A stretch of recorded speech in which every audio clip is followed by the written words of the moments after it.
Coucou tout le monde, c'est Clem Coco. On se retrouve pour une nouvelle vidéo qui aura pour thème la tier list du feu sacré. Ça y est, enfin cette fameuse tier list. Ça faisait un petit moment que j'avais pas fait de tier list. Et ben voilà, c'est parti, on y va. Vous allez enfin savoir dans quelle catégorie je vais mettre chaque candidat, donc c'est parti. Avant de vous dévoiler qui ira dans telle catégorie ou telle catégorie, je voulais une nouvelle fois, vraiment je ne lâche pas, vous remercier vraiment pour tout votre soutien, votre fidélité. Sans vous, je ne suis rien. Je le répéterai jamais assez. Souvent on me dit « Oui, bon, mais ok, les remerciements, bon, t'es gentil. » Mais je ne lâcherai pas. Vraiment, je ne lâcherai pas. Vraiment, sans vous, je ne suis rien. Sans tous vos commentaires, tous vos retours, tous vos partages, etc. Vous êtes au top. Donc, vraiment, je suis ravi. J'avais fait cette chaîne pour que les fans discutent à mort de Koh Lanta et c'est le cas. Donc, je suis ravi. Vraiment, on est de plus en plus. Donc, merci à vous. Sur la chaîne, vous êtes plus de 1000 abonnés. C'est vraiment au top. Il y a plus de 300 000 vues sur la chaîne. C'est vraiment incroyable. Donc, vraiment, merci, merci, merci. Si vous ne voulez pas louper les prochaines vidéos de Clem Coco, qu'est-ce qu'on fait? On s'abonne à la chaîne. On n'oublie pas de déclencher la cloche de notification si on ne veut rien louper. Vous pouvez vous perdre dans l'onglet communauté. Il y a des petits posts, des petits tournois, des fois des petites énigmes, des petites enquêtes pour savoir qui est la prochaine star de la prochaine review. Vous pouvez mettre un pouce bleu à la vidéo, ça fait toujours plaisir. En tout cas, moi, ça me fait plaisir. Je suis sur Instagram, donc n'hésite pas à me follow.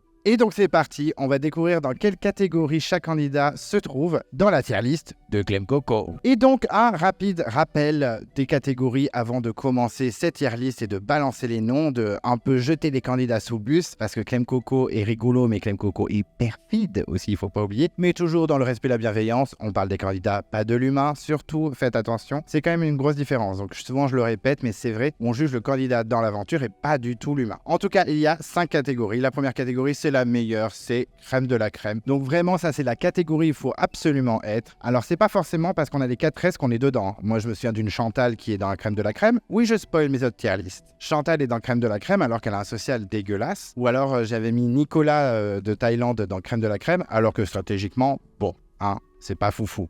Donc les 4S ne rentrent pas forcément dans les critères, mais en tout cas c'est un aventurier qui vraiment a tout donné, qui a quand même énormément de qualité, beaucoup plus de qualité que de défauts bien sûr, et qui a eu un super parcours et que franchement si on était candidat on aimerait bien avoir le même parcours. Donc crème de la crème c'est vraiment la meilleure place, et c'est pas forcément des candidats que j'aime bien que je mets, j'avais mis Pascal de Thaïlande qui avait quand même eu un parcours assez incroyable, donc j'essaye d'être un peu objectif mais aussi subjectif. Des fois je fais un peu n'importe quoi, clairement Chantal dans crème de la crème, peut-être un petit peu tiré par les cheveux, je l'accorde, mais j'avais très envie. Donc voilà. Donc enfin bref, ça c'est la première catégorie. La deuxième catégorie, c'est bel aventurier. Alors c'est un aventurier qui a vraiment fait une belle aventure, qui s'est donné, qui était là, qui a eu quelques faiblesses parfois. Ça peut arriver. Même dans crème de la crème, on peut avoir des faiblesses. Ça peut arriver. On est tous des humains.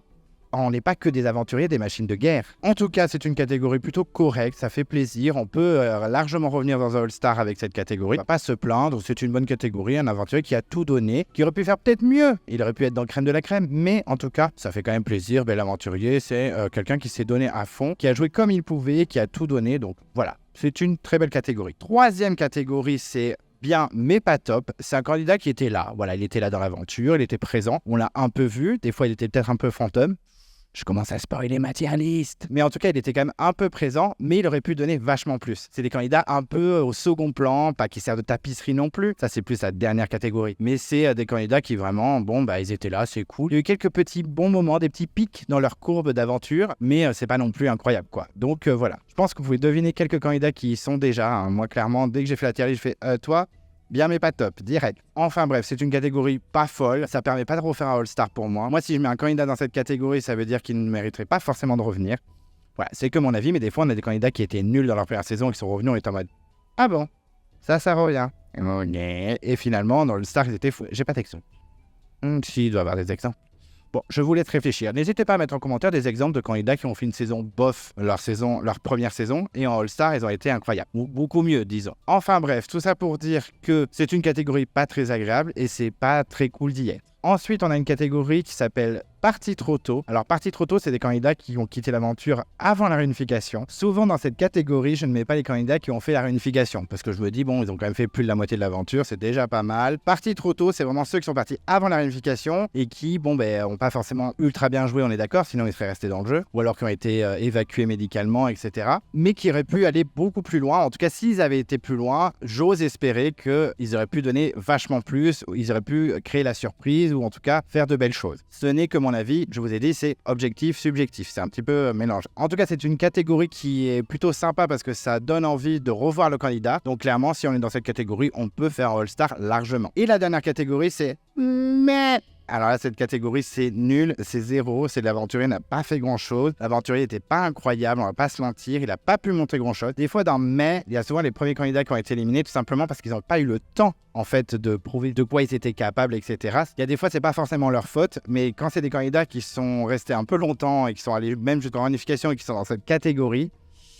ça sent pas très bon. C'est que vraiment, son aventure, c'était pas fouf. Donc, c'est la pire catégorie. Clairement, faut pas y être. Si on y est, ça sent un peu mauvais, en tout cas, c'est pas sûr qu'on revienne. Hein. Mais après, on peut avoir des surprises. Mais c'est une catégorie assez négative, on va pas se cacher. Et donc, c'est parti. On va commencer par faire cette petite tier list. Je vais être un peu en roue libre. Hein. Je vais clairement dire tout et n'importe quoi, je pense, parce qu'il y a de l'objectivité, mais il y a aussi de la subjectivité. Je vais pas vous refaire un petit peu la storyline et la rétrospective de cette saison. Vous savez très bien ce que j'en pense, puisque la semaine dernière, j'ai balancé le bilan de la saison, la review bilan. Si vous ne l'avez pas vu, on n'hésite pas à aller la voir. Mais en tout cas, vous savez ce que je pense de la saison. Et dans les points positifs, il y avait le casting. Donc je trouve que le casting était plutôt sympa en général. Il était plutôt joueur. En tout cas, il n'était pas fermé au jeu. Donc ça, c'était plutôt cool. On avait un peu de tout. C'était assez varié. On n'avait pas que des machines de guerre. On en avait quelques-unes quand même. On va pas se mentir. On n'est pas dans Koh Lanta 3 ou 4. Mais en tout cas, on avait un peu de tout. On avait des candidats pro-mérite, des candidats stratégiques. On avait vraiment de tout. Et ça, c'était cool. On n'avait pas forcément de gros candidats hyper attachants. Ça, j'avoue que j'ai pas trouvé énormément de candidats attachants. Un ou deux, mais vite fait. Un peu décevant à ce niveau-là. Mais c'est quand même un très bon casting et qui est amené à jouer. Donc ça, on va pas s'en cacher. C'est pas le meilleur casting all time, mais c'était un bon casting quand même. Et c'est vrai que pour cette saison, oui, je regarde là parce que j'ai mon retour. Eh oui, mais Clem Coco, il rigole pas, hein, il est professionnel. Hein. Donc enfin bref, tout ça pour dire que ça a été un peu difficile de faire cette tier list. Je crois que c'est la tier list qui m'a donné le plus de fil à retordre. Vraiment, c'était un petit peu compliqué de ranger des candidats dans des catégories. J'ai pas été très sympa. Je spoil, Clem Coco a été langue de vipère activée. Clairement, j'ai pas été très gentil. J'ai quand même mis les candidats dans des belles catégories, mais certains, je vous spoil, mais il y a quand même 1, 2, 3, 4, 6 candidats dans... Donc vraiment, j'ai pas été très gentil. Enfin bref, vous le savez, je juge surtout le candidat et pas l'humain, donc faut vraiment pas le prendre pour soi, c'est juste dans le jeu. Certains dans cette catégorie qui est mais, c'est parce qu'ils n'ont pas trop eu le temps non plus. Donc voilà, j'ai essayé d'être sympa, mais pas trop quand même. Un peu perfide le Clem Coco. Et donc c'est parti, on y va, on ne perd pas de temps. On va directement avec la première candidate qui a été éliminée, c'est donc Célia. Et donc cette pauvre Célia, ça faisait pas mal d'années qu'elle essayait de faire Koh Lanta, je crois 14 ou 15 ans. Donc vraiment, elle avait la foi. Moi, je pense que je tente de Koh Lanta au bout de 3 fois, je fais bon, ils veulent pas de moi, ils veulent pas de moi. Faut lâcher l'affaire au bout d'un moment. Mais c'est bien, au moins ça prouve qu'elle a la rage. Ça fait plaisir. Et c'est vrai qu'on la voit, on se dit pas qu'elle va gagner la saison. On va pas se mentir non plus. On se dit, bon, ça peut être potentiellement une first boot. Elle a l'air pas âgée parce qu'elle a même pas 50 ans. Donc, même pas 50 ans, c'est pas vieux du tout. Mais c'est vrai que par rapport à l'âge moyen du casting, oui, c'est clairement une des doyennes. Donc, on se dit, souvent les doyennes femmes, elles sont sacrifiées. Je ne sais pas pourquoi. Après, on a des contre-exemples, comme Véronique de Vietnam. Elle aurait peut-être dû virer dès le début, ça aurait été mieux. Oups. Mais en tout cas, je trouve que oui, elle était amenée à sortir rapidement. J'étais pas très surpris. À côté d'une Christine qui faisait un peu machine de guerre, qui clairement était un peu plus impressionnante physiquement, on va dire. Et c'est vrai que Célia, je me suis dit, elle va pas faire long feu, ça va être compliqué pour elle. Et effectivement, elle s'est retrouvée chez les Jaunes, qui était une équipe clairement pro-mérite par rapport à l'équipe des Rouges, qui était un peu plus stratégique, avec des Alexandre, des Rudy et compagnie. Clairement, là, c'était pro-mérite. Nicolas et compagnie, c'était pro-mérite. Non, c'est la plus faible qui sort. Et ça s'est joué clairement entre Tania et Célia. Tania qui est plus loin qu'on avait prévu, clairement. Mais en tout cas, Célia, elle a été sacrifiée assez rapidement.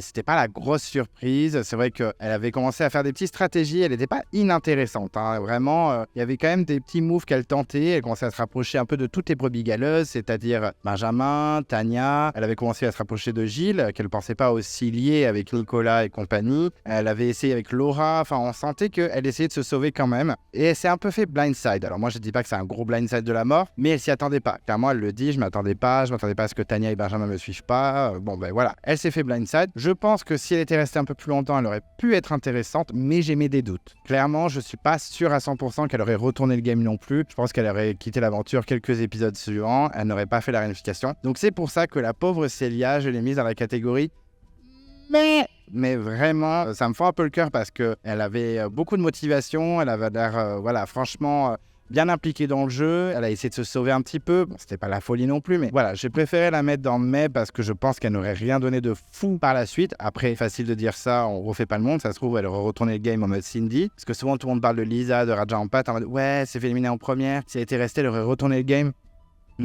Pas sûr, calmons-nous. Mais en tout cas, je pense qu'elle aurait pu donner quelque chose, mais pas assez pour que je la mette dans une autre catégorie comme partie trop tôt. Moi, en tout cas, j'ai pas forcément une folle envie de la revoir. Pas que je l'aime pas, au contraire, elle est très sympathique, elle a l'air très sympa.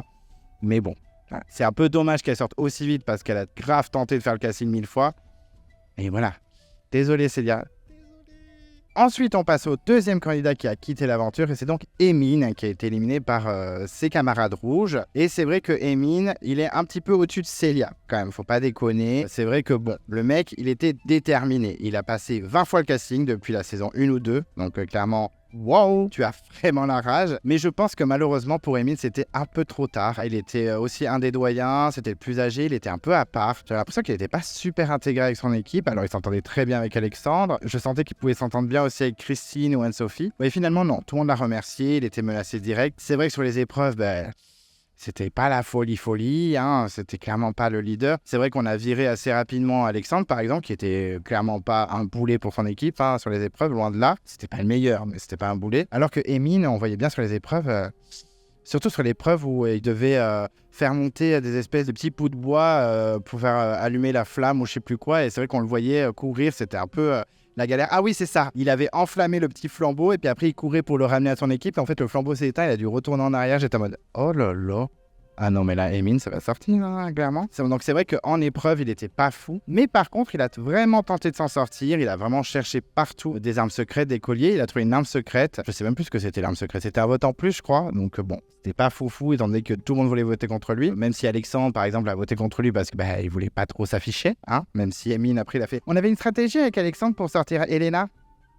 Eh ben merci Emin, merci d'avoir grillé Alexandre. Eh ben ça fait pas plaisir. Non, c'est vrai que ça c'était pas cool de la part d'Emin. Mais voilà, il a quand même tenté de s'en sortir, il a essayé des petites stratégies, mais c'était mort dans le film quoi. C'était fini pour lui, c'était la Célia des rouges, on savait que ça allait être le premier sacrifié. Et là aussi, même s'il n'y avait pas que du premier rite, ça allait être compliqué pour lui. Donc malheureusement Emin, ça aussi ça m'a fendu le cœur, mais je l'ai mis dans... Mais...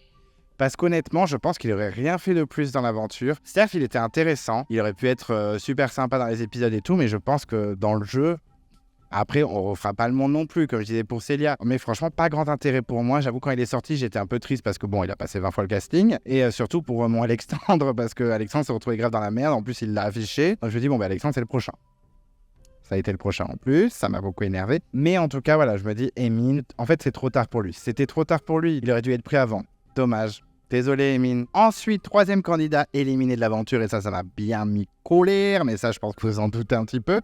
Parce que j'ai fait sa promotion pendant toute la saison. Parce que vraiment, je l'ai beaucoup aimé, c'est Alexandre. Alexandre, le stratège, et c'était pas le seul d'ailleurs de l'équipe des Rouges. Alors, beaucoup disent, oui, c'est un stratège pétard mouillé, c'est un Adrien, c'est un Benjamin, c'est un fiasco, tout ça, tout ce que vous voulez. Certes, pour moi, le seul défaut qu'Alexandre a eu vraiment dans l'aventure, c'est peut-être d'attaquer trop rapidement. Surtout qu'apparemment, avec Elena, ça passait pas du tout. Avec Elodie et compagnie, ils ont fait, ok, ça dégage, elle est insupportable. Mais il a été trop rapide dans sa stratégie, je pense. Surtout que Emin l'a pas épargné puisqu'il l'a affiché au conseil. Denis Brognard l'a affiché aussi au conseil, il faut le dire aussi, parce que Denis Brognard, des fois, il affiche un petit peu les candidats et je suis en mode « Mais tais-toi en fait, Denis, tu es en train de gâcher tout le jeu. » Donc voilà, c'est vrai qu'il s'est affiché trop vite, c'est son seul défaut.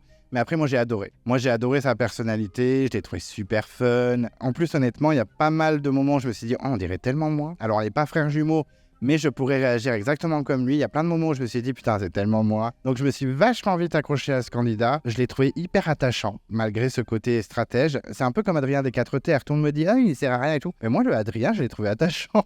Désolé. Mais Alexandre, je trouve qu'il avait encore plus de jeu qu'Adrien. Je trouvais qu'il avait beaucoup plus de réflexion. C'est juste qu'il s'est fait griller trop vite. C'est dommage. Moi, je trouve que c'est quand même un très bon candidat. Je serais assez curieux de le revoir. Et donc, c'est pour ça que je l'ai mis dans parti trop tôt. Honnêtement, je croise les doigts pour qu'ils reviennent dans un, je sais pas, un Heroes vs Villain. D'ailleurs, je pense qu'ils ne le feront jamais en France, le Heroes vs Villain. C'est un peu dommage parce que j'aime bien le concept, mais bon, peut-être un jour.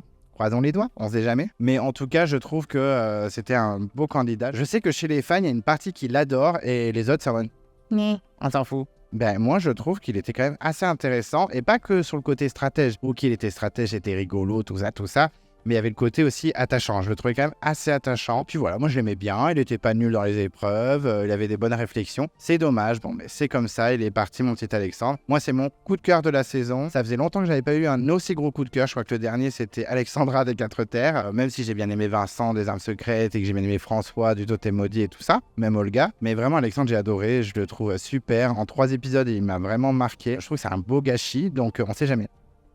Un All-Star s'il vous plaît, mais en tout cas Alexandre, dans mon cœur direct, et je l'ai mis dans partie trop tôt parce que je peux pas le mettre dans les autres catégories, hein, faut pas déconner, le pauvre il a fait 3 épisodes, donc je pouvais pas non plus le mettre crème de la crème. Non, calmons-nous. Mais je trouve que c'est vraiment un candidat à découvrir encore plus, donc je suis assez curieux de voir s'il va revenir.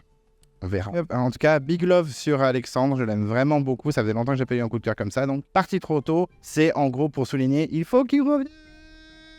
Ensuite, on retrouve la 4e candidate éliminée dans l'aventure, c'est Elodie. Alors, c'est vrai que moi, Elodie, dans les portraits, j'étais en mode « C'est quoi ça ?» Ah non, c'est trop pour moi. Ah non, on va se retrouver avec une Julie de l'île au trésor qui chante et tout machin. Eh ben, pas du tout. Alors, sur le camp, c'est clair qu'elle a eu ces petits moments, pas bipolaires, mais un coup, elle était en mode « Coucou », un coup, elle pétait un câble. Mais attention au montage. Attention au montage, je le dis souvent. Alors, je le dis souvent pour les candidats que j'aime bien. Oui, c'est mon côté subjectif.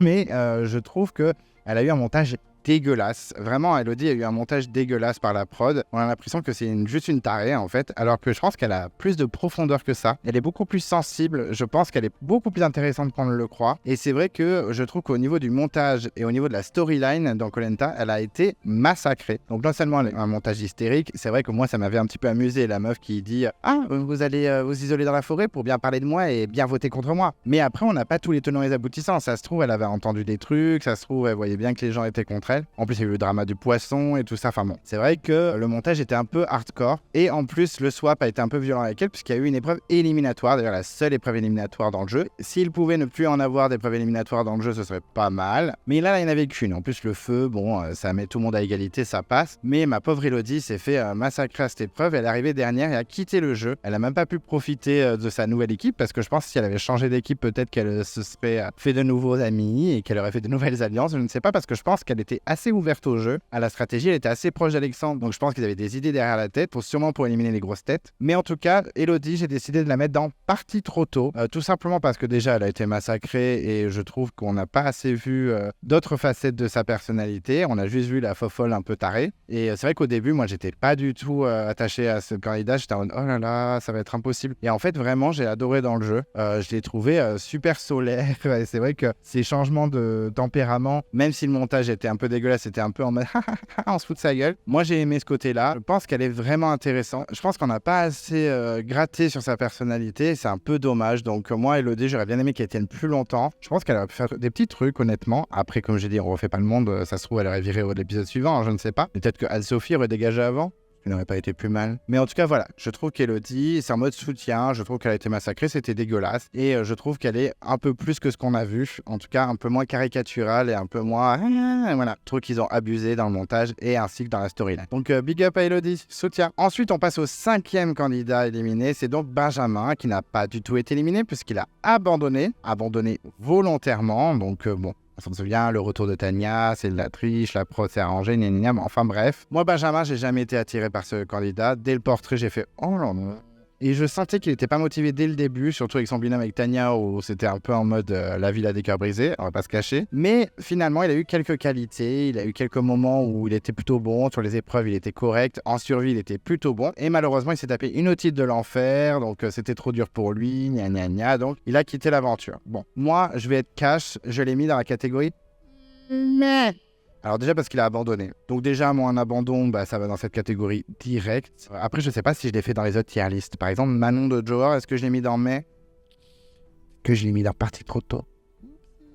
Mais c'est vrai que là, je suis un peu plus colère. Je suis un peu plus sévère avec les candidats qui abandonnent. Vraiment, Benjamin, déjà, ne m'a jamais intéressé, vraiment du début à la fin, même s'il est un peu péché et qu'il n'était pas nu sur les épreuves. Je le trouvais pas charismatique, il me faisait pas transporter, vraiment, je le trouvais pas foufou. Et en plus, il a abandonné. Donc, clairement, s'il a abandonné, je pense qu'il n'aurait rien donné par la suite. Donc, écoutez, mais je trouve que c'est assez bien payé. Voilà. Désolé, Benjamin. Je trouve même qu'il est en dessous de Célia et Émine parce qu'au moins, eux, ils ont bien prouvé qu'ils étaient motivés à rester dans l'aventure. Donc, je trouve ça un peu limite. Voilà. Benjamin, pas ouf au portrait, pas ouf dans l'aventure, pas ouf dans ton abandon. Donc, un gros mais pour toi. Sorry Benjamin. Ensuite, on arrive au 6e candidat et c'est donc Martin. Moi, j'avais un gros coup de cœur pour lui parce que c'était ma drama queen. Voilà, il y avait mon stratège Alexandre, il y avait ma drama queen Martin. Il était pro-mérite, ça c'était un peu chiant, ça je vous l'avoue. Il était vraiment non, faut éliminer les plus faibles, gna, les stratèges ça dégage. Bon, pas forcément hyper ouvert au jeu, à part quand il s'est retrouvé chez les jaunes et qu'il s'est dit ah, on a l'infériorité, il faut vraiment faire de la stratégie par contre. Mais malheureusement, ce pauvre Martin s'est blessé sur une épreuve au niveau de la cheville, du pied ou de la jambe, enfin bref, il s'est fait mal et donc du coup, évacué médicalement. Martin quitte l'aventure et j'avoue que j'étais un peu choqué parce que je l'aimais beaucoup, je l'aimais bien, je le trouvais plutôt rigolo, drama queen, toujours en train de râler mais en même temps assez souriant. Enfin moi j'aimais bien, un peu farfelu, avec son « Hey les gars !» Voilà, je le trouvais plutôt sympa. Donc je l'ai mis avec Alexandre et Elodie dans la catégorie parti trop tôt parce qu'honnêtement je trouve que c'était un bon candidat, certes un petit peu trop pro-mérite. Je suis d'accord avec certains d'entre vous, mais honnêtement il était plutôt intéressant. Je ne serais pas contre le revoir, franchement. Je me dis il n'a pas eu sa chance, il s'est vraiment fracassé la jambe ou le pied sur l'épreuve, donc c'est vraiment pas cool pour lui. Donc voilà, en mode soutien, moi c'est un candidat que j'ai vraiment bien aimé. En fait, il y a beaucoup de candidats de la pré-merge que j'ai beaucoup aimé, un peu moins ceux qui sont restés en réunification, même s'il y en a certains que j'ai bien aimé quand même. Mais en tout cas, voilà, j'ai préféré le mettre dans partie trop tôt parce que je trouvais pas qu'il était mais pas top, et le pauvre il s'est blessé. Donc honnêtement, il aurait pu donner de belles choses. S'il était resté chez les jeunes, qu'il avait réussi à gratter jusqu'à la réunification, ça aurait pu être très intéressant. C'est pas le cas, c'est dommage, mais bon, en tout cas, parti trop tôt, je trouve que c'est bien payé en espérant peut-être le revoir, qui sait. Ensuite, on passe à la 7e candidate et c'est Christine. Alors, je vous avoue que Christine, je suis un peu déçu. Voilà, je vous l'ai direct. J'avais vu son portrait, j'étais pas forcément transcendé, mais je me suis dit, pour l'âge qu'elle a, elle est déjà grand-mère, elle est déterminée, elle a l'air sportive pour son âge et tout, même si elle est pas méga âgée. Elle a quel âge ? Tu as quel âge, Christine ? 49 ans, donc presque 50 ans. Déjà 49 ans, elle est déjà grand-mère de je sais pas combien de petits-enfants. Oh. Et en plus, physiquement, elle tenait la route. Je me souviens du naufrage où elle était première sur le sable devant Elena et qu'elle avait même dit « Ouais, je suis arrivée première, trop contente. Enfin, je sais pas pourquoi j'ai fait ça, mais je suis arrivée première. » Sur le coup, j'ai fait « Ok, aucun intérêt. » Mais bon, peut-être qu'elle s'était dit en faisant ça, il va avoir un truc sur le sable, je ne sais pas. Ce n'était pas le cas malheureusement pour elle, mais en tout cas, elle était physiquement solide. Et je me suis dit « Ah, ça peut être une doyenne un peu colère, ça peut être une Chantal en mode plus. Et en fait, non. Bon, et voilà, c'est vrai qu'au début, chez les rouges, chez les premiers rouges, elle était plutôt bien intégrée, ça allait, un peu trop pro-mérite, puisqu'elle a trahi mon Alexandre avec Anne-Sophie et compagnie, ça m'a mis colère. Et au niveau du swap, elle s'est bien fait niquer, par contre, faut le dire, parce que c'est vrai que quand Martin abandonne physiquement sur l'épreuve, on pourrait se dire, bon, il n'y a pas de conseil, ou alors ils vont en foutre à l'infirmerie, ils vont attendre de voir qui c'est qui sort au conseil et elle va revenir. Non, ils ont dit direct, du coup, il s'est blessé, c'est Rudy qui revient. Ok, donc ils se sont dit, si Rudy peut revenir, c'est vachement mieux que Christine, parce que Rudy, c'est le feu. Et c'est vrai que Christine, déjà, on la voyait pas beaucoup. Et après, quand elle est passée chez les jaunes, elle est passée un peu pour une mégère, une aigrie, qui faisait que râler, qui critiquait tout. Donc attention au montage, c'est comme Elodie par exemple. Attention à ce qui monte, ça se trouve elle est adorable en vrai, je ne sais pas. Mais en tout cas, c'est vrai qu'elle est passée pour la petite mégère, la petite sorcière des jeunes. Donc elle a été sacrifiée, clairement. Ils se sont dit non, c'est mieux de ramener Rudy que Christine, donc on va la laisser se faire dégager. La pauvre en plus en conseil tout de suite, donc elle peut même pas se défendre, même pas essayer de faire des stratégies. Non, tu dégages Christine, bisous. Donc la pauvre Christine, alors c'est un peu la faute du montage, on n'a pas réussi à la trouver attachante et je la trouve pas assez intéressante pour la revoir dans un autre Koh-Lanta, donc je l'ai mise dans mais désolé Christine, mais c'est un peu la faute du montage aussi. Souvent tout le monde l'appelle le fantôme, etc. Mais déjà, elle a éliminé Alexandre, donc ça m'a mis colère, elle était pro-mérite, après elle faisait sa petite mégère. La mégère, je mets entre parenthèses parce que c'est peut-être le montage, mais quand même. Donc Christine, désolé, tu vas dans cette catégorie. Mais c'est vraiment pas méchant, mais c'est peut-être le montage qui a été contre toi cette fois. Ensuite, on passe au 8e candidat qui a été éliminé, c'est Rudy. Alors moi, vous savez, Rudy, j'ai jamais été trop fan de ce candidat. Dans les portraits, je le trouvais sympa, mais sans plus, on voyait pas grand-chose. Et après, au début, je le trouvais plutôt sympa. Je me suis dit, ça va être un bon candidat niveau social. il peut aller très très loin, il peut l'emporter et tout. J'ai même cru qu'il allait remporter la saison. Au bout de 3-4 épisodes, je me suis dit, bon, en fait, non. Et c'est vrai que ce qui pêchait, c'était clairement les épreuves où il était vraiment pas bon. Et la stratégie où il s'était un peu grillé avec Alexandre. Enfin, Denis avait bien grillé les deux garçons. Donc, on s'était dit, finalement, Rudy, ça va être un petit peu le showman de la prémerge. Et après... ça dégage. Donc forcément Rudy, ça a été un peu compliqué de le classer, je savais pas trop où le mettre. J'ai hésité entre deux catégories. C'est vraiment la tier list où j'ai le plus galéré à ranger les candidats. J'ai hésité entre bien mais pas top ou parti trop tôt. Donc effectivement, moi je pense que la prod pourrait le rappeler pour un All-Star. Donc j'ai vraiment hésité, même là je suis encore en train d'hésiter. Parce que je vois où il est et je me dis peut-être pas quand même. Donc Rudy, là je décide maintenant en live, je décide de le mettre dans parti trop tôt. Pourtant c'est pas un candidat que j'apprécie, vraiment je m'en moque total. Je suis pas forcément pour qu'il revienne, il a l'air très sympa. Et peut-être qu'il fera rien de plus s'il revient, j'en sais trop rien. Mais je pense qu'il pourrait revenir honnêtement, je pense que ce serait un candidat qui pourrait potentiellement revenir. Mais bon, il n'était pas non plus catastrophique. Il avait quand même de bonnes idées stratégiques. Enfin je me rappelle quand il est revenu chez les jaunes, et qu'il a commencé à essayer de faire un autre collier, à essayer de duper tout le monde, à faire douter tout le monde avec ses petits mensonges, etc. Même s'il a un peu été aidé par la prod en revenant dans le jeu et aussi en gardant les enveloppes ou du moins l'emballage de sa première arme secrète, je me suis dit, bon, il a un peu aidé, mais il a de l'idée. Donc stratégiquement, il est plutôt intéressant et je me voyais pas le mettre dans mais ou dans bien mais pas top, alors que j'ai mis Alexandre qui est un peu du même acabit, en moins attachant je trouve, dans partie trop tôt. Donc ça se joue à pas grand chose entre partie trop tôt, bien mais pas top. Mais je l'ai mis quand même dans partie trop tôt parce que je me dis, il peut quand même être intéressant dans un All-Star. S'il est bien placé dans son équipe et s'il arrive un petit peu à manipuler tout le monde, il peut faire un très beau All-Star. Donc c'est pour ça que je l'ai mis dans partie trop tôt. Et j'avoue que s'il avait tenu jusqu'à la réunification, ça aurait pu être intéressant. Mais pourtant, c'est pas forcément un candidat que j'apprécie. Donc voilà. Rudy, je te rends quand même la vérité. Tu étais quand même assez fun et tu as animé pas mal la prémerge. On va pas se mentir. Donc voilà. À voir si tu reviens.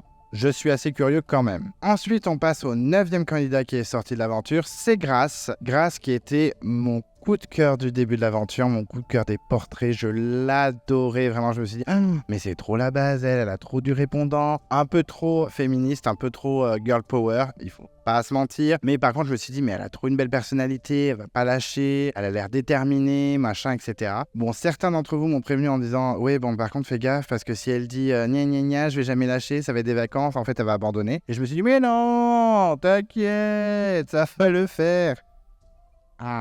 Pourtant, vraiment, en début d'aventure, on sentait que, bon, la survie, c'était pas son truc, elle était en détresse. La première nuit pour dormir, elle a dû s'attacher à une malle ou un bout de bois, là, je sais plus. J'étais en mode, oh.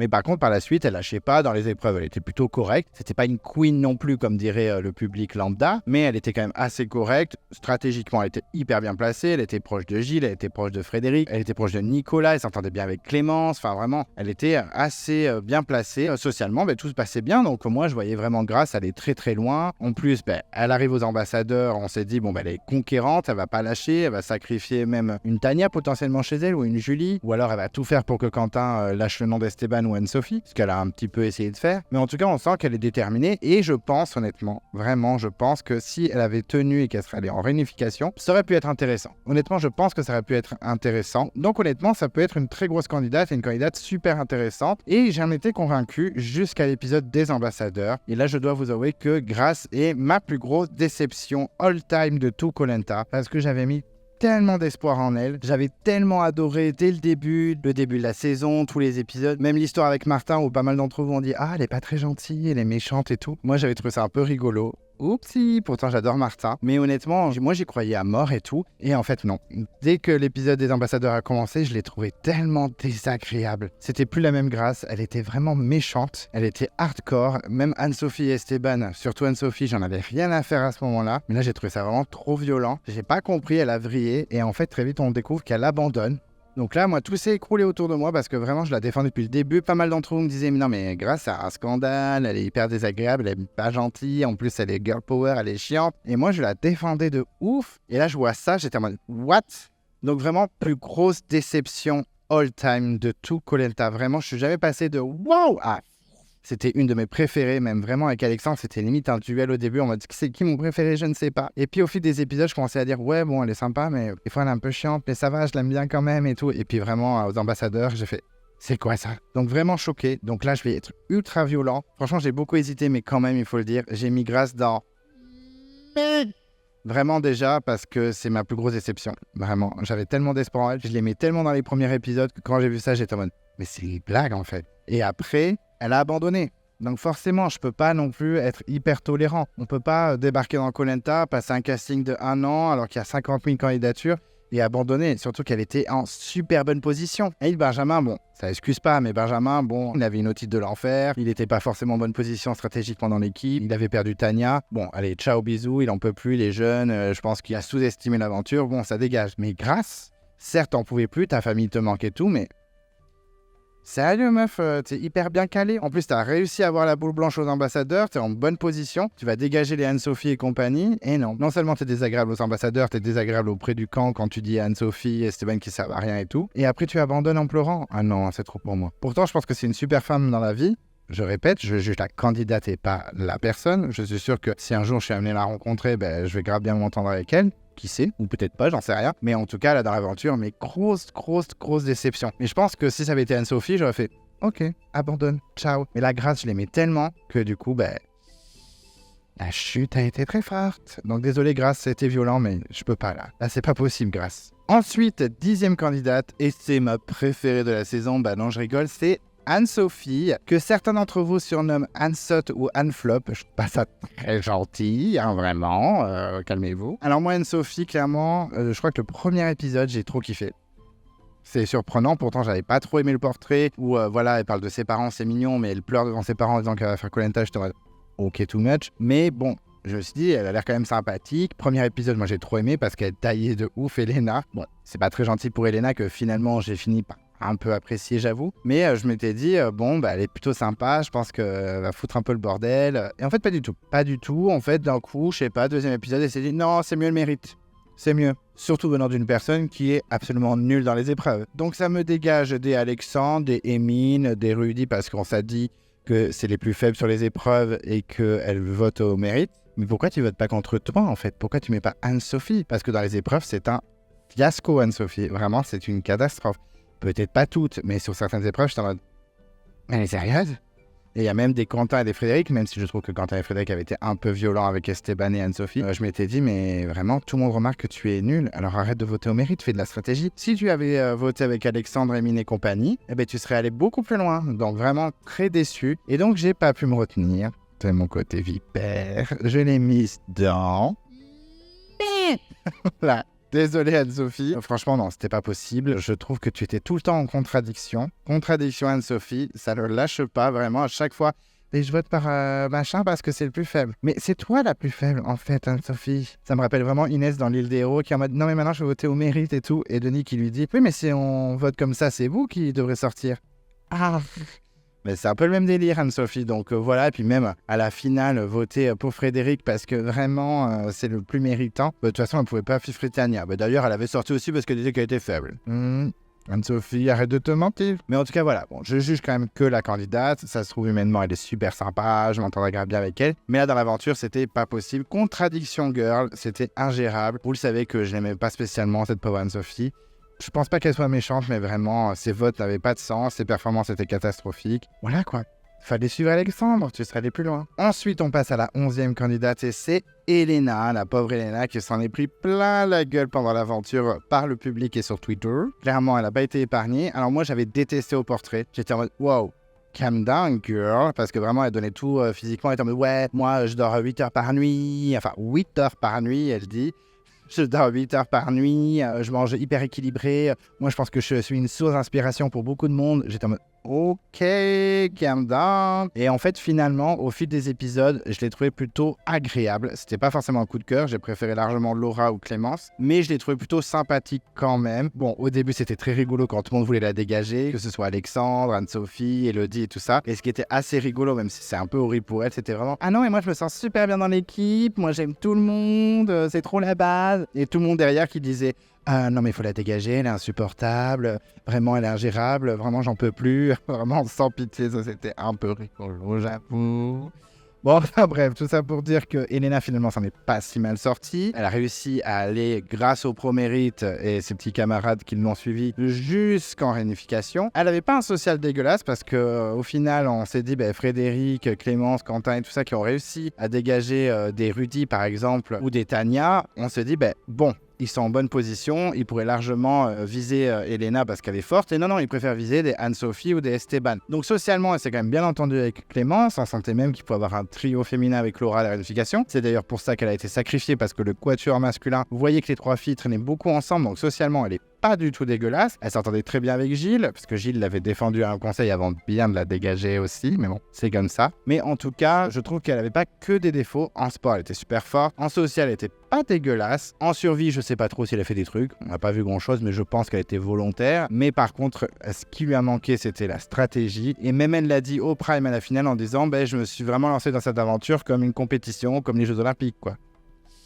Non, du coup, c'est un jeu de stratégie. Donc malheureusement, j'ai pas été très sympa avec elle. Je l'ai mise dans bien, mais pas top. Alors tout simplement parce qu'elle a eu de grosses lacunes stratégiques et que vraiment elle s'est perdue. Elle a vraiment pensé qu'avec Anne-Sophie, elles allaient faire une alliance nouveau-rouge, mais pas du tout. Et c'est vrai que Anne-Sophie et Elena, d'ailleurs j'en ai pas parlé quand j'avais parlé d'Anne-Sophie, c'est vraiment à cause de leur move stratégique catastrophique après le swap que je l'ai puni. Parce qu'Elena a beaucoup de qualités, elle aurait pu très bien se retrouver dans Belle Aventurière, mais en dégageant des Tania, des Rudy et compagnie, elle s'est foutue une balle dans le pied. Parce que si elle avait fait l'alliance avec Rudy, Tania et tout, et qu'ils avaient bien dégagé des gros candidats comme Quentin, ça se serait bien passé pour elle, quoi. Ils auraient viré tous les anciens jeunes et qui se sont bien alliés avec les autres, Nicolas, Gilles, Laura et tout ça, pour dégager les ex-rouges. Enfin bon, elle a fait n'importe quoi avec Anne-Sophie, c'est pour ça que je la punis, parce que stratégiquement, c'était 0 de chez 0. Désolé Elena, si elle était amenée à revenir, je ne serais pas surpris, parce qu'elle le mérite un petit peu quand même, mais pas forcément le premier choix pour moi. Désolé Elena, désolé, même si je t'ai un peu apprécié, mais là, stratégiquement, c'était 0. Ensuite, on passe au 12e candidat, qui est donc Gilles l'agriculteur, et c'est vrai que pendant toute la saison, j'ai pas été très sympa avec lui, alors que c'est quelqu'un de plutôt gentil, on va pas se le cacher, c'est un bon gars. On sent que c'est quelqu'un de plutôt sympathique, dans la vie il doit être adorable, on sent qu'il a le cœur sur la main, on sent qu'il joue beaucoup avec ses émotions et c'est ce qu'il a perdu clairement dans Koh-Lanta puisqu'il avait promis entre guillemets un peu les poteaux et la finale à pas mal de filles, que ce soit Laura, que ce soit Julie, que ce soit Clémence, et c'est ce qu'il a perdu puisqu'effectivement, vous le savez, il y a eu une stratégie des cheveux longs, toutes les filles plus Esteban qui ont décidé d'attaquer le quatuor qui commençait à se voir de plus en plus. Et elles ont attaqué Gilles, juste à cause de ses promesses qu'il n'avait faites à tout le monde. Mais bon, on en a parlé 20 fois, mais Tania avait raison, ils auraient dû attaquer Frédéric ou Nicolas à la limite, mais pas Gilles. Gilles, clairement, stratégiquement, il réfléchissait, etc., il suivait, mais c'était pas le leader de la stratégie des 4 Fantastiques, hein. C'est clair et net. Donc c'est vrai qu'il a été un peu le bouc émissaire de tout ça, il a trop joué avec ses émotions, il a trop promis aux filles, tout ça. Bon, à côté, c'est quand même quelqu'un de super sympa, socialement, il était très bon, même s'il s'est fait avoir. Sur les épreuves, assez colère quand même, il a gagné 3 épreuves je pense et il n'est pas resté jusqu'au bout. En survie, il était très bon, même si on n'a pas beaucoup vu de survie, franchement on en a vu plus que certaines années mais pas assez. Moi le coup de la grosse casserole enfoncée dans le sable avec les crabes, chapeau, je crois que ça n'a jamais été fait, maintenant je pense que ça va être fait dans toutes les années. Donc vraiment chapeau à Gilles, mais malgré tout, voilà, juste parce que je trouve qu'il a trop joué avec ses émotions, je l'ai mis dans bien mais pas top. Et c'était vraiment pas pour être méchant parce que c'est vrai que j'ai été un peu dur avec Gilles alors que par rapport à Anne-Sophie ou je sais pas moi, à Quentin, il était pas du tout désagréable, mais trop lisse, trop gentil, trop doux. On est là pour jouer, Gilles. Donc c'est vrai que j'ai été un peu dur avec lui. Là, je l'ai mis dans bien mais pas top. J'aurais pu le mettre dans Bel Aventurier, mais stratégiquement, il s'est totalement perdu et du coup un peu socialement aussi, en s'attachant à toutes les filles. Et je pense que c'était pas du tout en mode ouais, je te promets pour bien la faire à l'envers aux autres. Non, c'était vraiment ses émotions qui jouaient, je pense. Je pense, je n'étais pas sur l'île. Mais par contre, il avait fait un petit coup en votant bien Elena alors qu'il avait défendu l'épisode d'avant. Bon, après, Elena est un peu naïve. Elle arrêtait pas de lui dire Gilles, c'est bon, tu vas pas voter contre moi? Ah, Gilles. Et Gilles est en mode donc clairement, non. Là, Elena, tu as été un peu naïve, hein, clairement, on va pas se mentir. Enfin bref, tout ça pour dire que bien mais pas top, c'est un peu dur, mais je trouve que Gilles a trop joué avec ses émotions. C'est trop un gentil. En fait, c'est un gentil, Gilles. Il n'est pas fait pour Koh-Lanta. Il est fait pour Voyage en Terre Inconnue ou The Island. Voilà, faudra y repenser pour une prochaine émission, Gilles. Mais en tout cas, voilà. T'étais sympathique, j'ai été un peu dur, mais à culpa, mais voilà. Tu as trop joué avec tes émotions, tu es trop gentil, Gilles. Trop gentil. Ensuite, on passe au 13e candidat et c'est Clémence, qui est une candidate que j'ai apprécié, mais dans la longueur. Et c'est venu avec le temps. C'est vrai qu'au portrait, j'avais vachement aimé. J'avais trouvé ça plutôt sympa. Un peu trop girl power pour certains, je l'avoue. Mais je me suis dit, oh, bah, elle est sympa, elle a l'air cool, elle a l'air déterminée et tout. Et puis finalement, au fil des épisodes, gonflait un peu. Elle me gonflait, un peu trop pro-mérite. Voilà, un peu trop désagréable, un peu trop cassante. En plus, elle s'acharnait pas mal sur Tania, alors que Tania, je l'appréciais, même si elle a été grave aidée, on va en parler quand j'en parlerai, de Tania. Mais en tout cas, j'ai eu du mal avec elle. Je me suis dit, j'arrive pas à accrocher, elle est froide, elle est pas très agréable. Oh, elle me gonfle celle-là.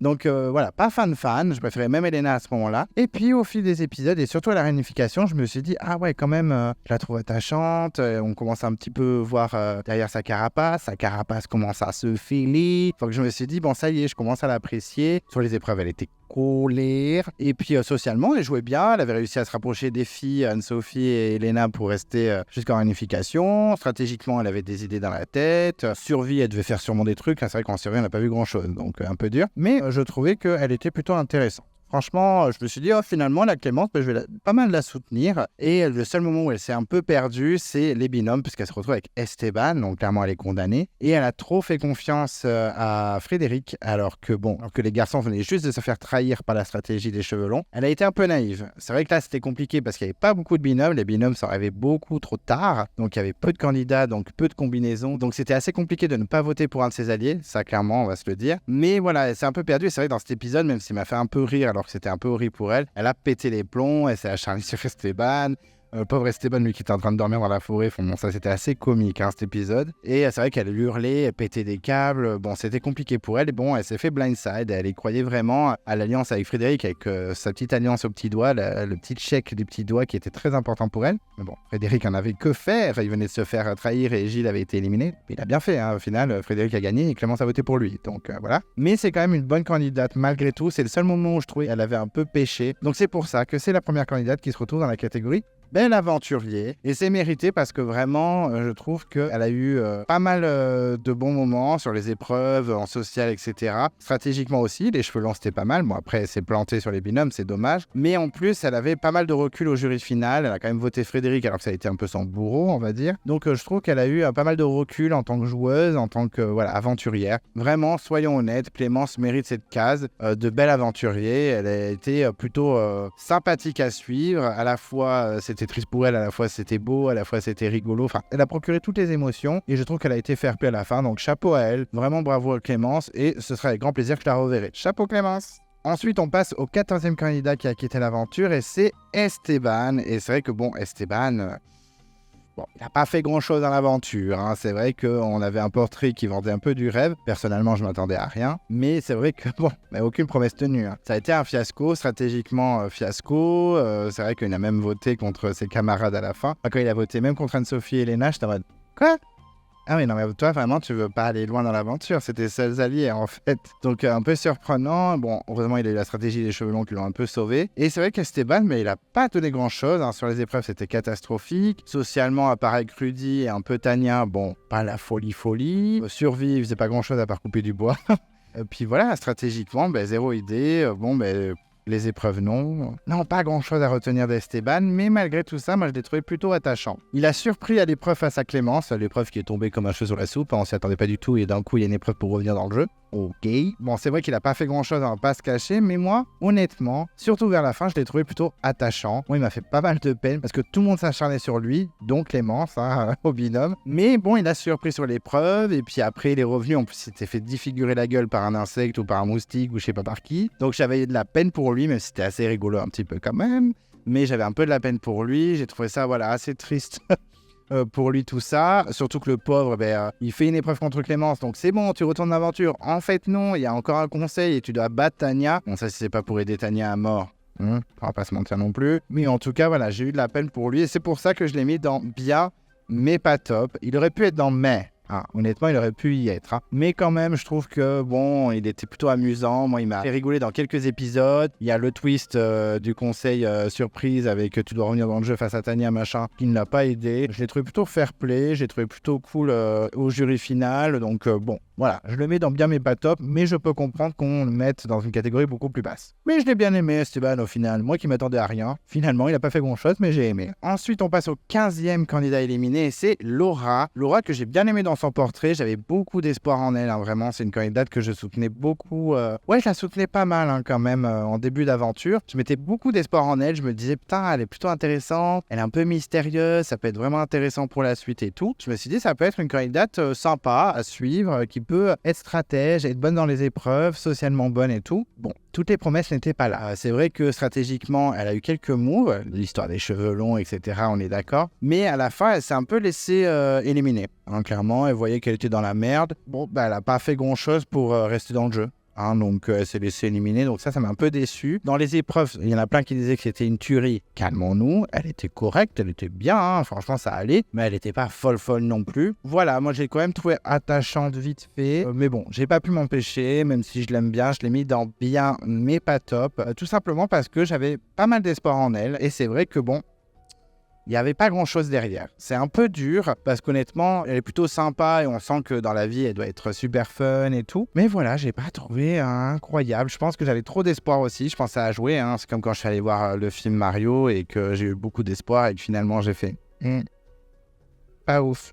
Ouais, je fais aussi critique de cinéma, si vous voulez. En tout cas, c'est un peu mon Mario, mon film Mario de koh Lanta. Alors, c'est que j'avais énormément d'espoir. J'ai senti dès les premiers épisodes qu'elle pouvait vraiment être sympa, vraiment faire des moves, être cool et tout. Puis finalement, bon, bof. Mais après, c'est pas grave. Je veux dire, c'est pas non plus une candidate catastrophique. Hein. Elle est correcte sur les épreuves. En survie, elle devait sûrement faire des trucs, je ne sais pas. Socialement, elle était plutôt correcte. Stratégiquement, elle était bien placée pendant un bon moment. Mais bon, il fallait pas trahir les garçons. Oupsie. Donc voilà, Laura, c'est pas méchant, mais bien mais pas top. Je trouve que c'est la place idéale pour toi. Ensuite, on passe au 16e candidat. Hein. 16e quand même, on se fait taper dans pas mal d'épisodes. C'est le pauvre Quentin. C'est vrai que Quentin, ça en est pris plein la gueule pendant la diffusion. Je valide pas du tout. Pourtant, moi aussi, je l'ai beaucoup clashé, mais vraiment en tant qu'aventurier et jamais humainement. Jamais dit dans la vie que c'était un connard ou autre chose. Pas du tout, je ne le connais pas. Il doit être très sympa dans la vie, je n'en sais rien. Mais en tout cas, dans l'aventure, oh lol. Non, Quentin. Ouh, Quentin, tu m'as fatigué. Ouh, que tu m'as fatigué, Quentin. Oh oui, tu m'as fatigué, Quentin. Pourtant, au début, j'avais beaucoup d'espoir. Moi, j'avais bien aimé son portrait, même si c'était un peu en mode j'ai survécu à ça, j'ai survécu à ça, j'ai survécu à ça. Mais j'avais bien aimé la personnalité, puis je trouve qu'il a une bonne tête. Alors, il y en a plein qui veulent me dire ah non, il est pas beau et tout. Mais je trouve qu'il a une bonne tête. Avec ses oreilles décollées, moi, j'aime bien. Moi, je trouve qu'il a une bonne tête. En tout cas, moi, il me donne envie d'aller vers lui pour apprendre à le connaître. Il doit être sympa, mais dans l'aventure, trop pro-mérite. Déjà, ça m'a saoulé. Le pro-mérite, l'acharnement contre Tania, ça m'a saoulé aussi. Et tout le temps en train de râler. Alors, attention au montage, c'est comme Elodie ou Christine. On le voyait tout le temps râler. Peut-être qu'il y avait plein de moments où il était tout souriant et que la prod ne l'a pas montré. Mais voilà, déjà, je trouve que il faisait que râler tout le temps. Il était tout le temps en train de pester. Il a été très désagréable avec Esteban et Anne-Sophie pendant l'après-merge où c'était les nouveaux rouges. Je trouve que, voilà, il était vraiment pas ouf au niveau du caractère. Sur les épreuves, il est très bon, ça y a aucun problème. Survie, il devait faire des trucs, peut-être, je me rappelle plus trop. J'avoue que la survie, je regarde pas beaucoup ce qui se passe. En plus, on en a pas beaucoup, donc bon, c'est un peu difficile de juger. Socialement, ça allait quand même. J'avais l'impression qu'il s'entendait plutôt bien avec tout le monde, avec Tania. C'est vrai que voilà, il avait des idées. Et stratégiquement, au début, il faisait ah non, moi la stratégie, ça me saoule. Moi, je suis pro-mérite, gna gna gna. Et puis finalement, en réunification, bon, il a été stratège quand même. Il s'est fait passer pour le mec tout gentil, le bon flic, comme diraient les filles, et le mauvais flic, c'était Frédéric, pour qu'il ait tous les votes noirs. Donc, franchement, pas mal. Bonne stratégie, ça on peut pas lui enlever. Bon, il s'est fait avoir comme un bleu par les filles au dernier moment. Stratégiquement, il n'était pas zéro non plus. Le truc qui me dérange aussi un petit peu avec lui, c'est aux ambassadeurs, il a eu la boule noire, il est revenu un peu grâce à grâce. Moment comique. Je suis un petit comique. Tout ça pour vous dire que ça me gêne un peu. Donc c'est vrai qu'à ce moment-là, j'ai un peu hésité pour sa position, pour sa case. Parce que certes, il a râlé. Certes, il a pesté, etc. Il avait été éliminé aux ambassadeurs, il est revenu. Mais à côté, malgré tout, je trouve que, comme je le disais, en épreuve, il était colère. Socialement, il était loin d'être zéro. Stratégiquement, il avait pas mal de bonnes idées. Ça m'embête de le mettre là-dedans. C'est dur, mais je l'ai mis dans bel aventurier. Mais ça s'est joué de peu. J'étais à 2 doigts de le mettre dans bien mais pas top, mais je me dis c'est un peu dur quand même. C'est un peu dur parce que il a quand même fait des trucs, il a été très présent dans le jeu. Même si on l'a pas aimé, il faut toujours des candidats qu'on n'aime pas. Il faut toujours nos têtes de turc, sinon c'est pas une vraie aventure de koh Lanta. Donc écoutez, je trouve quand même que c'est quand même un bon candidat. Je pense qu'il ne reviendra pas parce que le public le hate. Mais bon, Clémentine était détestée à la base et elle est revenue. Moi, je serais pas forcément contre qu'il revienne, honnêtement, même si il y a des moments où j'avais envie de le fracasser. Je trouve même qu'au jury, il a été assez fair-play. Il a même dit félicitations à Tania. c'est à noter. Félicitations à Julie aussi pour son élimination. Mais en tout cas, voilà, je trouve quand même qu'il mérite cette case. J'ai trouvé ça un peu dur de mettre dans bien mais pas top. Ça s'est joué de peu. Ça s'est joué à un cil, vraiment à rien du tout, un petit poil à ce qu'il soit dans bien mais pas top. Mais je me dis c'est un peu dur. Il a resté hyper longtemps dans l'aventure et il a vraiment donné. C'est pas comme s'il avait fait un Esteban, clairement. Sur les épreuves, il s'est donné. Stratégiquement, il s'est donné, même s'il n'est pas autant donné que Frédéric ou même un peu Nico. Donc moi, quand même, j'ai mis dans Bel Aventurier. Ça me fait pas plaisir de le faire, mais dans ma subjectivité, je mets un petit peu d'objectivité. Et c'est vrai que bon, voilà, il était présent et il n'a pas fait semblant de jouer, quoi. Donc voilà, chapeau à Quentin quand même. Ça me fait chier de le dire, mais bravo, même si tu n'es pas le meilleur aventurier de la saison, tu n'étais pas non plus tout pourri. Ensuite, on arrive donc au carré final, les 4 derniers. Et on commence par Julie, qui a perdu à l'orientation. Et c'est vrai que Julie, voilà, c'était pas une aventurière incroyable. Moi, dans le portrait, j'avais bien aimé un petit peu son caractère un peu dur, en mode moi je suis prêt à faire des stratégies, nanana, je calcule les autres. Et finalement, on s'est tapé presque 10 épisodes avec une Julie complètement transparente. C'est vrai, pas très présente, avec très peu de temps d'antenne. Alors est-ce qu'elle était si inintéressante que ça, je ne sais pas. Mais du coup, un peu une candidate fantôme pendant une grosse partie de la saison, donc difficile de la juger, ou en tout cas de la mettre dans une catégorie. Et puis quand elle s'est un peu révélée, pas grand-chose. Au début, elle disait ouais, moi je suis jeune. On verra s'ils vont pas te sacrifier dès qu'ils auront l'occasion, les jaunes. Mais bon, finalement, elle a réussi à quand même passer entre les mailles du filet. Mais heureusement qu'il y a eu des stratégies. Elle a eu des bonnes idées stratégiques. Il y a eu l'histoire des cheveux longs. Il y a eu également l'histoire du collier de Tania où elle a fait croire que c'était le sien. Tout le monde était en mode c'est insane. Alors que bon, dans Survivor, ils l'ont fait 1000 fois, mais ok. Mais bon, dans Koh-Lanta, c'était un peu inédit, donc on va lui laisser ça quand même, on va lui laisser le crédit de cette stratégie incroyable. Mais en tout cas, à côté de ça, pas grand-chose. Sur les épreuves, c'était un fiasco, elle était souvent dernière ou avant-dernière. En survie, je sais pas si on a vu grand-chose. Socialement, c'était pas foufou. Elle était clairement pas la plus détestée, mais elle était pas non plus la plus aimée. Elle était jamais au centre des stratégies, des alliances et des amitiés. Elle était souvent au bottom de tout. Le seul moment où elle a réussi à socialement bien jouer, c'était avec Nicolas, où ils étaient vraiment très proches. Mais je pense que Quentin, Frédéric, Clémence et Laura, ils étaient en mode... Mais peut-être un peu Laura. Allez, soyons fous. Franchement, elle a pas non plus des gros coups de cœur. Anne-Sophie, peut-être, mais rien de foufou. Donc, c'est vrai que Julie, dans l'aventure, j'ai pas été très gentil non plus avec elle. Je l'ai mise dans bien, mais pas top. J'ai pas mise dans mais non plus. Pas déconner. Parce qu'elle a quand même fait des moves. Elle est allée dans le carré final, etc. Mais une grosse partie, on l'a pas vue. Donc, déjà, un peu chiant pour nous et pour elle. Et après, quand on l'a vue, certes, elle a fait 2 moves stratégiques et socialement, elle s'est accrochée à Nicolas et vite fait Laura. Mais le reste... Sur les épreuves, fiasco. Survie, j'ai pas vu grand-chose, comme les autres. Comme tout le monde, à part Gilles et Nicolas, on n'a pas vu grand-chose. Mais en tout cas, c'est vrai que, pauvre Julie, je trouve que c'est une case qui lui correspond quand même, parce qu'on l'a pas vue pendant la moitié de la saison, elle n'a pas excellé non plus sur les épreuves. Bon, les 2 moves stratégiques qu'elle a fait, ça la sauve de pas être dans mais franchement... elle était en finale, c'est déjà pas mal. Et puis ce move du collier, c'était pas mal quand même, on va l'avouer. Allez Julie, t'as fait un beau parcours quand même. Mais pas Bel Aventurier. Bien, mais pas top. Ensuite, on arrive à Nicolas, le candidat qui a perdu au poteau et qui n'a pas été choisi par Frédéric, le gagnant des poteaux et le gagnant tout court. Alors moi, vous le savez, dès le début, dès le portrait, j'ai fait « Ok, c'est mon préféré ». Je l'adore, super personnalité, le mec il a une vie parfaite, il est beau gosse, il est gentil, il est super entreprenant, il réussit tout ce qu'il fait dans sa vie et tout. Je me suis dit ok, l'homme parfait, j'adore. Alors que d'habitude j'aime pas trop les mecs trop lisses, trop parfaits comme ça, mais lui je le trouvais super attachant, vraiment, mais je l'ai trouvé méga attachant. Alors que François qui a un peu le même style en mode super beau gosse, super bien taillé, leader dans l'âme, j'ai réussi tout dans ma vie, ma femme est sublime et tout machin, mais moi j'ai mis du temps à l'aimer, je le trouvais beaucoup moins attachant. À la fin j'ai adoré, mais j'ai mis du temps. Nicolas dès le début, coup de foudre, j'ai dit ok, lui c'est mon préféré all time. Bon, finalement Alexandre, j'ai fait en fait Nicolas tu dégages, c'est Alexandre mon préféré. Mieux, je préfère. Mais Nicolas reste quand même un gros coup de cœur de la saison, que ce soit au début de l'aventure, milieu d'aventure ou fin d'aventure. J'ai eu à un moment une petite baisse de régime. Si vous avez bien suivi mes reviews, à un moment j'étais en mode oh mais c'est vrai qu'il est un peu trop lisse, un peu trop pro-mérite, un peu trop parfait, chiant. Et finalement, au fil des épisodes, je trouve que c'est quand même quelqu'un de super. Alors il y en a plein d'entre vous, enfin plein, il y en a quelques-uns d'entre vous qui disent ouais c'est un hypocrite, c'est un faux cul, il a fait le faux cul pendant toute la saison.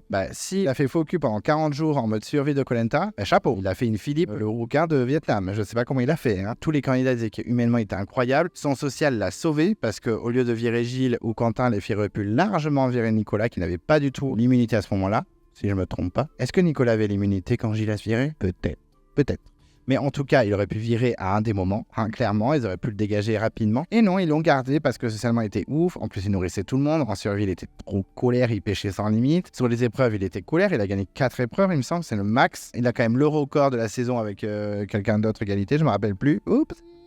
Trop d'informations dans ma tête. Mais en tout cas, c'est quand même un super aventurier qui a les 4S. Stratégiquement, il est très très bon. Certes, les mecs se sont fait avoir à 2 reprises. La stratégie des cheveux longs et la stratégie du collier de Tania et Julie. Certes, il n'était pas parfait en stratégie. Il était moins dans l'offensive que Frédéric. Mais ça reste quand même un super candidat. Donc c'est pour ça. Je sais que ça va créer des polémiques dans les commentaires. Vous allez m'insulter. Je vais être harcelé chaque jour. Mais je l'ai mis dans crème de la crème. Parce que vraiment, je n'arrive pas à trouver de défaut à ce mec. Je ne comprends pas pourquoi on ne l'aime pas.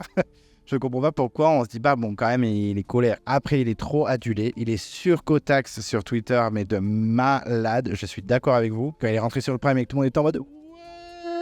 J'étais en mode wow. Calmez-vous, ce n'est que Nicolas de Koh-Lanta. Calm down. Je trouve quand même qu'il est parfait, quoi. Je veux dire, au bout d'un moment, moi, si je pouvais être un aventurier comme lui, je serais très heureux. Donc je pense qu'il reviendra, à moins qu'il n'ait pas envie, mais je pense que la prod va faire allô.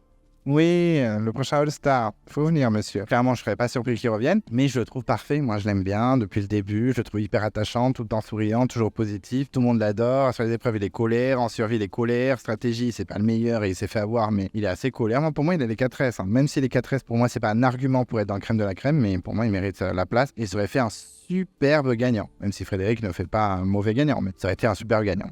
Donc, Team Nico. Ensuite, on passe aux les 2 derniers aventuriers d'aventure, et on commence par Tania, qui est la finaliste perdante face à Frédéric. Et donc Tania, bon, ça a été compliqué, je ne savais pas trop où la mettre, mais j'ai réfléchi et j'ai bien réfléchi. C'est vrai que Tania, moi j'avais aimé dans les portraits, même si je me suis dit, ok, candidat de télé-réalité, La Villa des Cœurs Brisés, Les Anges, les Marseillais et compagnie. Et en fait, non, au début un petit peu. J'avoue, les 2-3 premiers épisodes, je suis oh là là. Et finalement, je crois que c'est sa première élimination, ça a été un peu un déclic pour elle. Je l'ai trouvée hyper attachante, hyper souriante, hyper solaire. Mais voilà, elle a quand même un mental assez colère parce qu'elle était tout le temps menacée à tous les conseils. Psychologiquement, je pense que c'est assez dur, surtout dans Koh-Lanta. Et elle n'a pas lâché.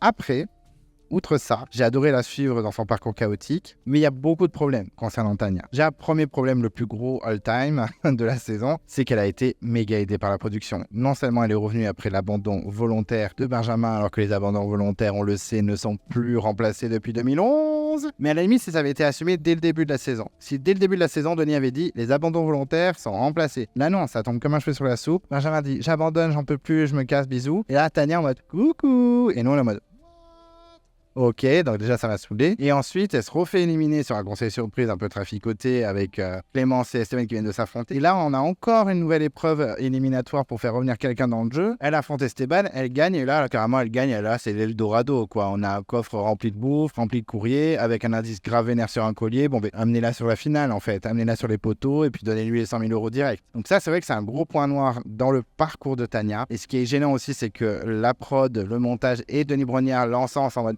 c'est une aventurière incroyable, elle est trop folle, machin. Ok, elle a un mental. La meuf, elle avait tout le temps le sourire, alors qu'il lui arrivait merde sur merde. Elle était menacée à chaque conseil, tout le temps menacée H24. Et la meuf, elle avait toujours le sourire en mode coucou, pas de soucis. Ok, pas de problème, aucun souci. Mais par contre, son parcours, elle a trop été aidée. Ça, il faut se le dire. Et puis après, si on fait vraiment les 4S, en épreuve, pas fou. Même si en équipe, il y a des moments, elle a fait des petites prestations. Je me rappelle des Pierre Amblotti, mais sinon, pas non plus incroyable. Niveau stratégie, bon, pas fait grand chose. Même elle dit, moi, j'ai fait des stratégies juste pour me sauver. C'était pas pour faire des moves, c'était vraiment pour me sauver. Parce que même l'histoire du collier avec Julie, c'est Julie qui a eu l'idée, c'est pas elle. Socialement, c'était pas foufou parce que souvent, elle était sacrifiée en mode, bon, on sait pas trop qui voter, donc on va voter pour elle. Alors les gens la détestaient pas, à part Quentin. C'était vraiment en mode, bon, elle est au bottom, on s'en fout. Voilà, donc socialement pas fou. Et en survie, aucun moment elle a trouvé 1000 coquillages, je sais pas quoi, mais elle a empoisonné tout le monde. Donc en fait, c'est pas non plus la survie incroyable.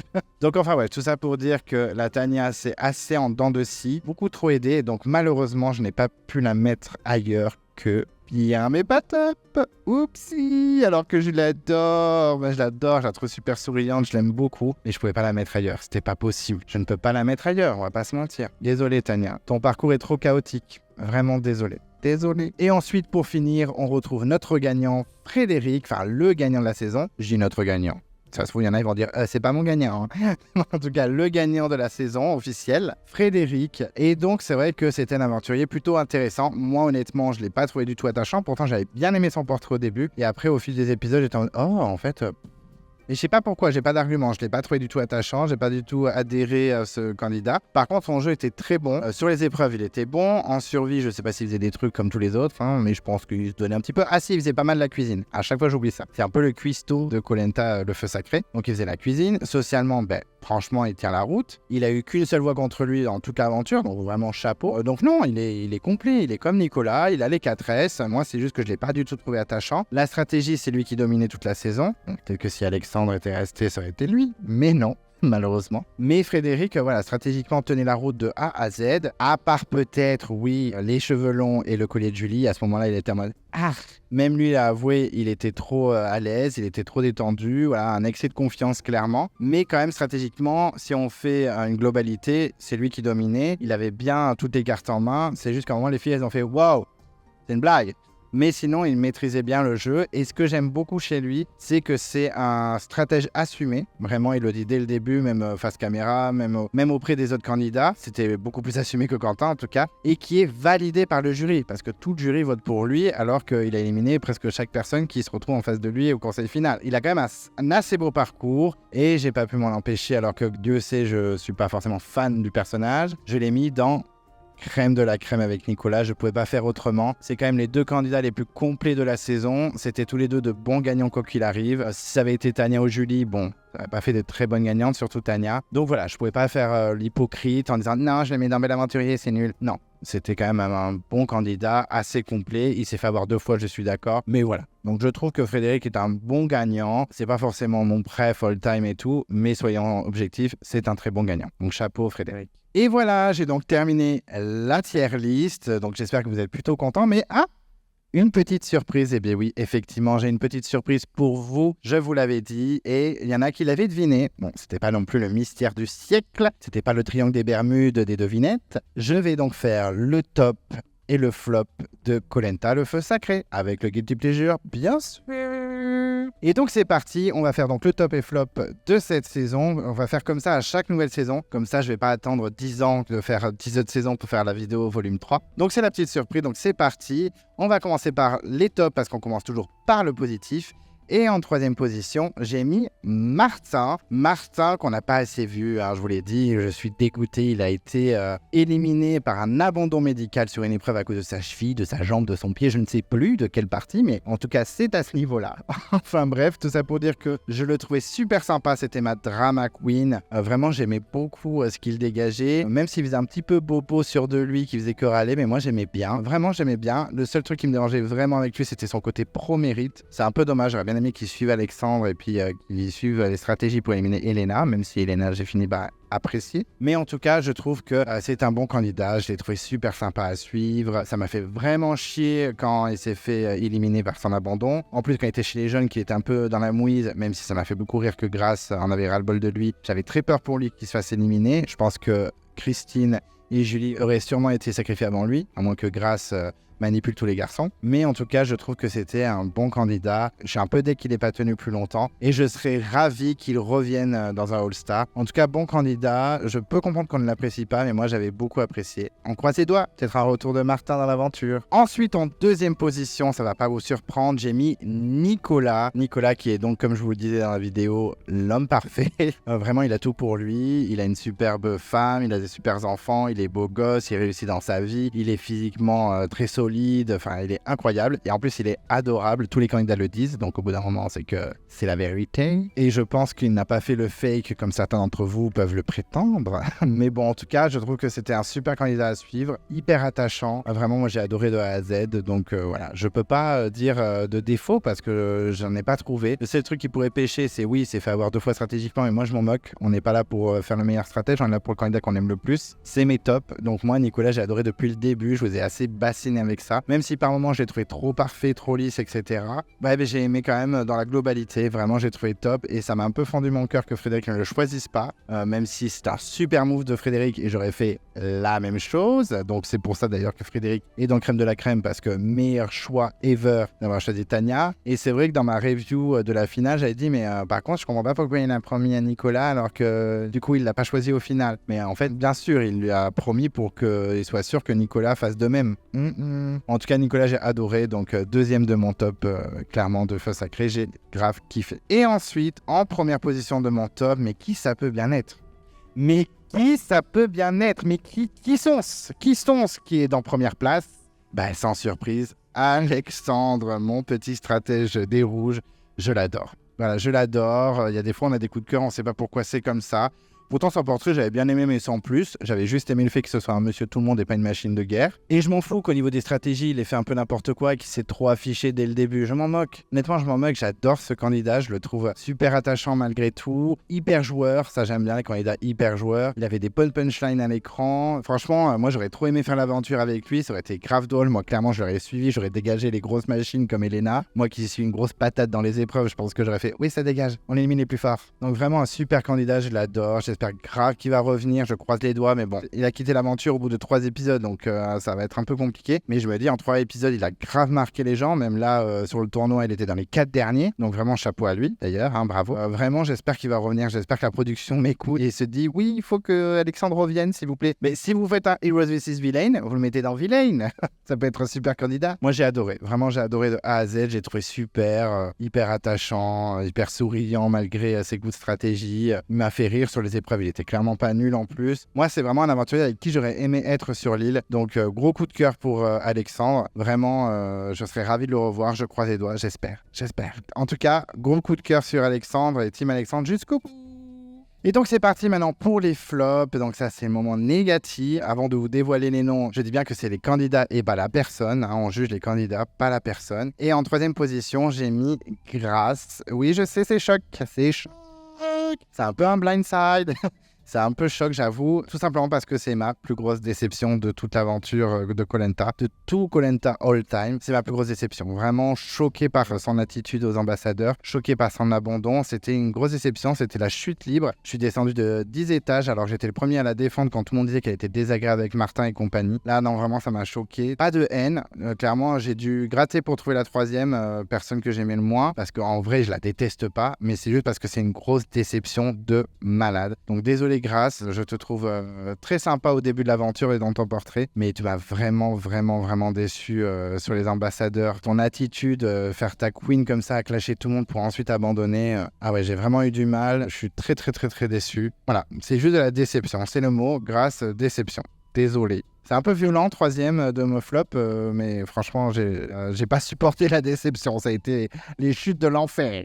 Ensuite, en deuxième position, ça va pas vous surprendre, j'ai mis Quentin. Pourtant, j'avais pas mal d'espoir sur lui au portrait. Et puis finalement, il m'a agacé de A à Z. Il était vraiment fatigant, à beaucoup râler, à beaucoup pester sur tout le monde, à clasher les gens, Anne-Sophie, Esteban, etc. À vraiment être désagréable, puis à faire trop le mec. Non, mais moi, la stratégie, ça me donne mal à la tête, je déteste ça. Et en fait, à être un gros stratège derrière. Alors, il a fait un bon jeu, du coup, mais franchement, ça m'a énervé. Moi, je n'en pouvais plus. Après, il mérite pas du tout l'acharnement qu'il a eu contre lui sur Twitter. Ça, c'est dégueulasse. Moi, je le condamne. Clem Coco condamne le harcèlement sur Twitter et autres, d'ailleurs. Harcèlement dans la rue, harcèlement sur les réseaux. Clairement, Quentin méritait pas ça du tout parce que c'est un candidat de jeu. Hein. C'est un jeu. Calmons-nous. On juge les candidats, hein, pas l'homme. Par contre, je trouve que quand même, il a été assez relou, assez insupportable. Bon, son blindside, c'était un peu violent, mais j'étais un peu content, je dois l'avouer. Je suis plutôt content quand même qu'il ait été fair play au conseil final. Mais franchement, j'ai pas pu, vous le savez. J'en ai parlé pendant toutes mes reviews. Le seul moment où il m'a fait rire, c'est le moment avec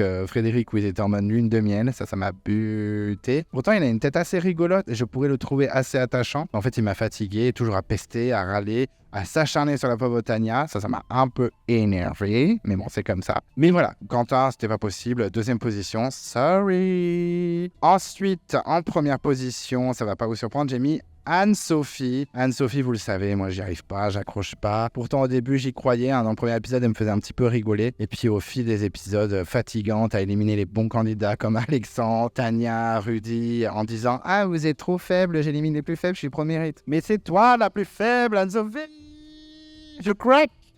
Il me fait péter un câble. Non, vraiment, pas du tout attachante, en contradiction totale, désagréable, fait tout en la gueule, fait l'amour. Après, elle a pris hyper cher avec Quentin et Frédéric, certes, mais vraiment, ça m'a saoulé. Même au jury final, en disant non, mais je vote Frédéric parce que c'est le meilleur, je suis pro-mérite. Non, mais tu veux pas arrêter de pro-mérite tout le temps et de faire la rageuse? Non, elle m'a saoulé. Bon, voilà, elle m'a saoulé, vous le savez, j'ai pas épilogué 20 ans sur cette pauvre Anne-Sophie. Elle est sûrement très gentille dans la vie, je n'en sais rien, mais là, elle m'a fatigué. Donc, désolé Anne-Sophie, tu es première de mes flops, mais ça ne surprend personne. Hein, on va pas se mentir. Et ensuite, pour le guilty pleasure, là, ça a été un peu dur, donc j'en ai mis 2. C'est pas bien, j'aurais dû faire un choix, mais je n'y arrive pas. J'ai mon guilty pleasure de pré-merge et mon guilty pleasure de merge. Alors, c'est parti. Mon guilty pleasure de pré-merge, c'est donc Elodie que j'ai beaucoup aimé, qui a été massacrée au montage et massacrée dans la storyline, j'en ai déjà parlé dans la tier list. Je trouve que c'est une personne hyper attachante, hyper sensible, ça se sent à l'écran. Moi, j'avais pas du tout accroché au portrait, j'étais en mode « Oh my god, mais c'est quoi ça ?» Et en fait, pas du tout. En fait, je pense que le montage était vraiment contre elle. Ils l'ont fait passer pour la dingo de la saison. Mais en fait, elle était vraiment hyper sensible. Et du coup, hyper attachante pour moi. Même s'il y a eu des moments assez rigolos sur l'île, malgré elle en mode un peu parano et avec l'histoire du poisson et tout. Bon, j'ai trouvé ça un peu rigolo, j'avoue. Je suis un peu une hyène. Mais par contre, j'ai adoré sa personnalité. J'ai trouvé qu'elle avait été massacrée au montage et qu'elle a été massacrée dans la storyline en mode, ben voilà, épreuve du feu. Alors qu'au swap, si elle avait été dans une nouvelle équipe, elle aurait peut-être pu tenir. Peut-être pas, hein, mais il y a des chances quand même. Donc voilà, moi je trouve qu'elle mérite bien d'être dans mon guilty pleasure. Je lui rends justice. Justice pour Elodie. En tout cas, moi, je la soutiendrai jusqu'au bout.